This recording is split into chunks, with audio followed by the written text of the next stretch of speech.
More entertainment. Watch me now.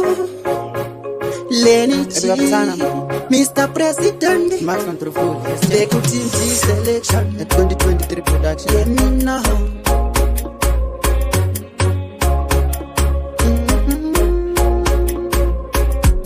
Yeah, yeah, yeah, yeah, yeah, yeah, yeah, yeah.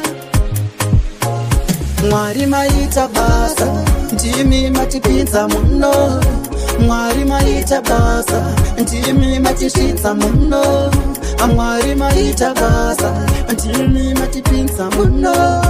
Mwari maita basa, ndimi matishitsa muno. Hapana anopikisa ndizvo zvazviri, anopa upenyu ndimwari. Toita happiness, toita payes, anasi nombofara zvekubvisa stress. Our Father, who art in heaven, thy Lord be thy name, thy kingdom come. Mwari muri mwari akatendeka, ropa fata iropa fati. Mwari muri mwari akatendeka. Mwari maita basa, ndimi matipinza muno. Mwari maita basa, ndimi matipinza muno. Mwari maita basa, ndimi matishitsa muno. Mwari maita basa, ndimi matipinza muno. Noti yepipetite kuna baba ana, hapana anopikisa ndizvo zvazviri, anopa upenyu ndimwari. Toita happiness, toita payes. Noti yepipetite kuna baba ana, hapana anopikisa ndizvo zvazviri, anopa upenyu ndimwari. Mr. President, Mwari maita basa, ndimi matipinza muno. Mwari maita basa, ndimi matishitsa kuno. Mwari maita basa, ndimi matipinza muno. Mwari maita basa, ndimi matipinza muno.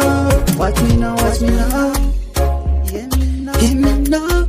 Your stress pattern. Watch me now say, Our Father, who art in heaven, thy Lord be thy name, thy kingdom come. Mwari muri mwari akatendeka. Aiwa munotichengeta, aiwa munotichengeta, akusi kumwara kwedu. Mwari maita basa, ndimi matipinza muno. Mwari maita basa, ndimi matipinza muno.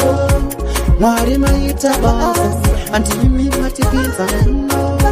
Mwari maita basa, ndimi matipinza muno. Yeah, man. I'm Mr. President, Max Control, the love G selection. Yeah, man. I love singing. I've got fun time to tell you. Max Control, I've got teenage. Ipapa ndaona hapa nanganimise.